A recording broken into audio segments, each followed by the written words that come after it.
అత్యంత కృప కలిగిన యేసు క్రీస్తు నామంలో వాక్యాన్ని వింటున్న బిడ్డలందరినీ కూడా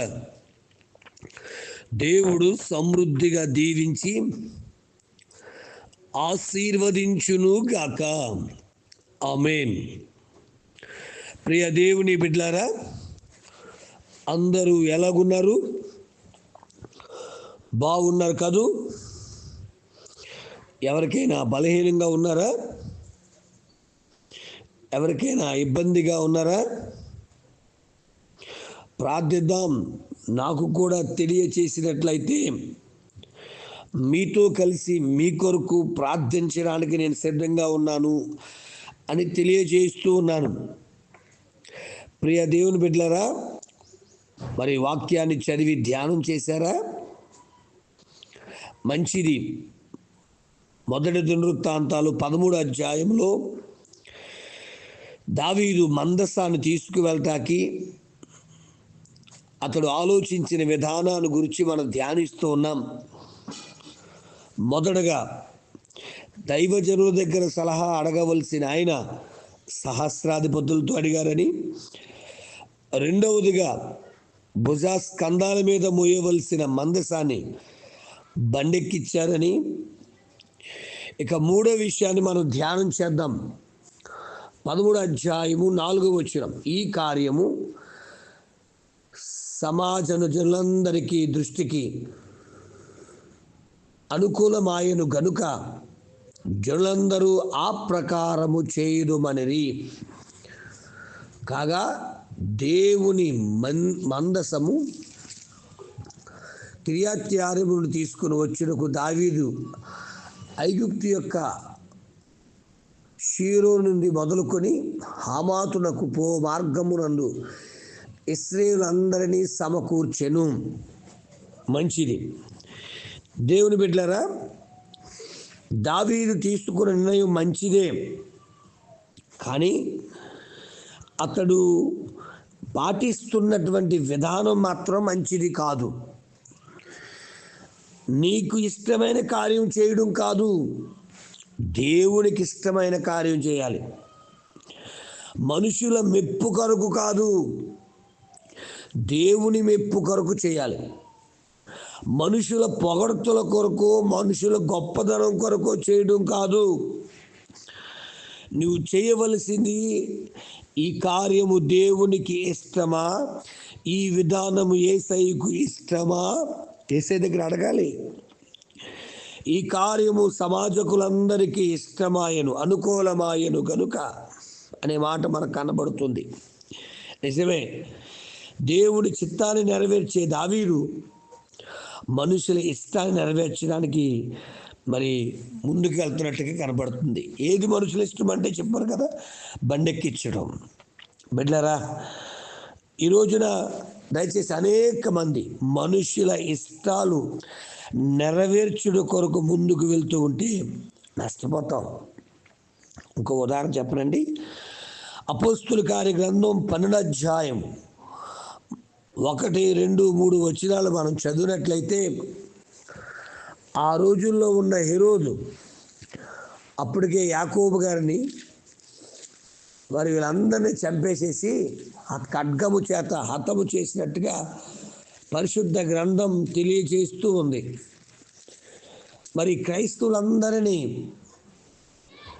ఈ విధంగా బాధ పెట్టడం యూదులకు ఇష్టమైన కార్యమని తెలుసుకొని పేతురును కూడా పట్టుకున్నాడని 3వ వచనంలో మనకు కనబడుతుంది. ఎవరి ఇష్టాన్ని నెరవేర్చడానికి బయలుదేరుతున్నాడు? యూదుల ఇష్టాన్ని నెరవేర్చుట కొరకు పేతురు గారిని చెరసాలలో వేయడానికి ఇష్టపడుతున్నాడు. బిడ్డా, మరొక్కసారి తెలియజేస్తున్నాను, ఈ ఉదయకాల సమయంలో మనుషుల ఇష్టాన్ని నెరవేర్చుట కొరకు ముందుకు కొనసాగవద్దు అని తెలియచేస్తూ ఉన్నాను.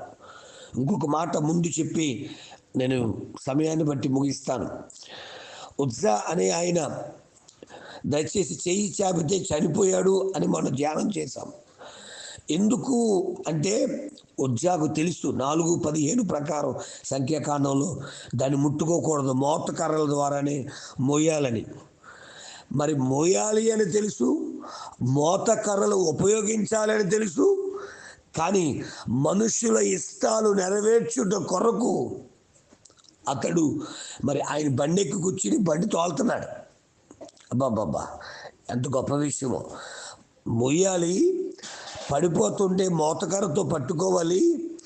అటువంటి ఆయన మొయ్యడు మాని బండి తోలుతూ పడిపోతుంటే పట్టుకున్నాడు. దేవునికి ఇష్టమైన కార్యాలు చేయాలి తప్ప మనకిష్టమైన కార్యాలు చేస్తే ఇలాంటి నష్టాలు అనుభవించవలసి వస్తాయి. తమ్ముడు, చెల్లి, అన్న, అక్క, ఈరోజు నువ్వు నేను నేర్చుకోవలసిన విషయం ఏదో తెలుసా? ఎవరి ఇష్టాన్ని నెరవేరుస్తున్నావు, ఎవరి కోరికలు నెరవేర్చడానికి బయలుదేరావు. దేవుని మందిరానికే బయలుదేరుతున్నావు, దేవుని సందులో ఎదుగుతున్నావు, కానీ నీ ఇష్టాలు, నీ తోటి రక్త సంబంధులు లేదా ఫ్రెండ్స్ ఇష్టాలు నెరవేర్చడానికి ముందు తిరుగుతున్నదేమో. దయచేసి ఆలోచించు.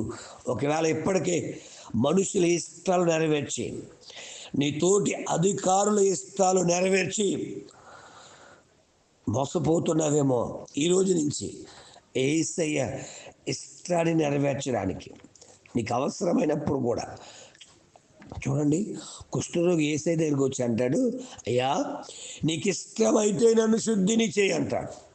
నిజంగా చెప్పాలంటే అది అవసరం. అయినా సరే ఎవరికి ఇష్టంగా అడుగుతున్నాడంటే యేసయ్యకి ఇష్టమైతే అని అడుగుతున్నాడు. మరి నీ ఇష్టాలు నెరవేర్చుకుంటున్నావా?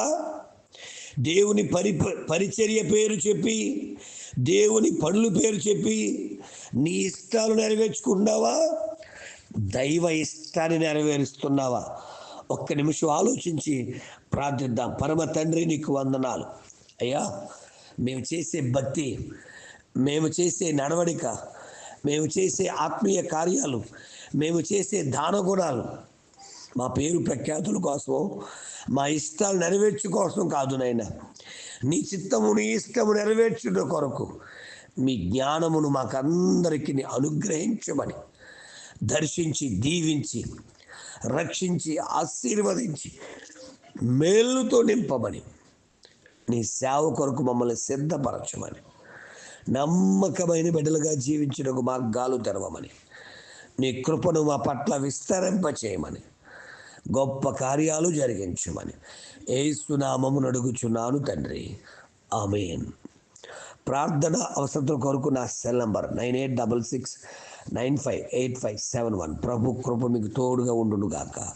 ఆమేన్.